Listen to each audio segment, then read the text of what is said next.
अब जहां तक सवाल है अमेरिकी बाजारों का आगे, आज के आंकड़े रोजगार के जो आने वाले हैं वो सबसे इम्पोर्टेंट है।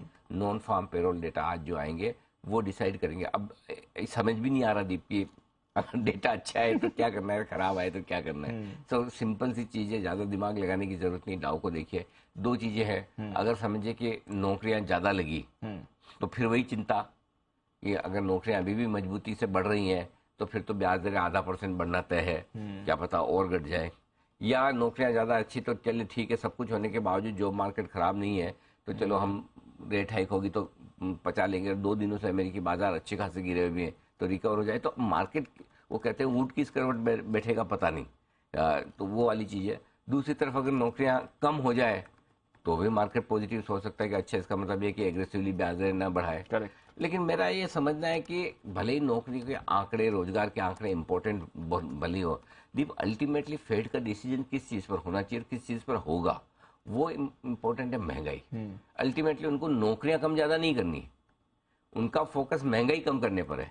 उस महंगाई कम करने की प्रोसेस में मतलब वो महंगाई का ट्रीटमेंट करने के लिए जो आप दवा देते हैं उसके साइड इफेक्ट्स होते हैं। कई बार क्या होता है कि आप साइड इफेक्ट से ये डिसाइड करने की कोशिश करते हैं कि जो मेन बीमारी है वो ठीक हो रही है या नहीं हो रही। ऐसा नहीं है। अल्टीमेटली मेन बीमारी जो अमेरिका की है वो महंगाई को कम लाने को लेकर है और फेड ब्याज दरें इसलिए बढ़ा रहा है। सो मेरा ये समझना है कि रोजगार के आंकड़े अच्छे खराब पे एक आध दिन का मार्केट का रिएक्शन हो सकता है और हो सकता है आज फिर से नीचे खुले, नंबर्स को देखकर बाजार रिकवर कर जाए, ओवर सोल्ड हो सकते हैं या बढ़ जाए फिर नीचे आ जाए, वो एक अलग चीज है। लेकिन हमारी समझ के लिए जो हमें मानकर चलना चाहिए वो ये कि अमेरिका में जो कुछ भी होना है, जो कुछ भी बड़ा डायरेक्शन आपको लेना है और फेड जो लेगा वो इस बात को लेकर रहेगा कि महंगाई कम होती है नहीं, बेरोजगारी के आंकड़े 1 महीने में कम ज्यादा आ जाए, ग्रोथ के आंकड़े कम ज्यादा आ जाए, ये कोई काम के नहीं है। अल्टीमेटली भूत तो महंगाई का एजी से भगाना है।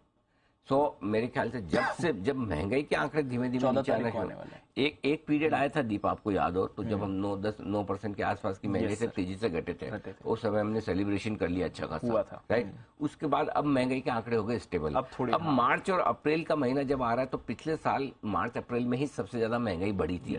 तो अगर उस बेस इफेक्ट की वजह से इस महीने से अब महंगाई के आंकड़े थोड़े कम होना शुरू हो कि आप 5% के आसपास की रेंज में आ जाए, for example, just hypothetically hypothetically भी नहीं ले पा रहे भी बोल तो अगर विश्वास नहीं, हाँ विश्वास, तो अगर उसके बाद रिएक्शन आएगा तो अल्टीमेटली मुझे लगता है कि जो सस्टेनेबल एक्शन बाजार का बनेगा तेजी या मंदी की तरफ, वो महंगाई के आंकड़ों पर बनेगा। और बीच बीच में छोटे मोटे स्टेटमेंट, फेड चेयरमैन के स्टेटमेंट, किसी और फेड के सदस्यों के आंकड़े, कोई रोजगार के जैसे कल आए थे आज आए हैं, कल प्राइवेट सेक्टर के थे आज वो आपके इनके आ रहे हैं, ओवरऑल आंकड़े आ रहे हैं।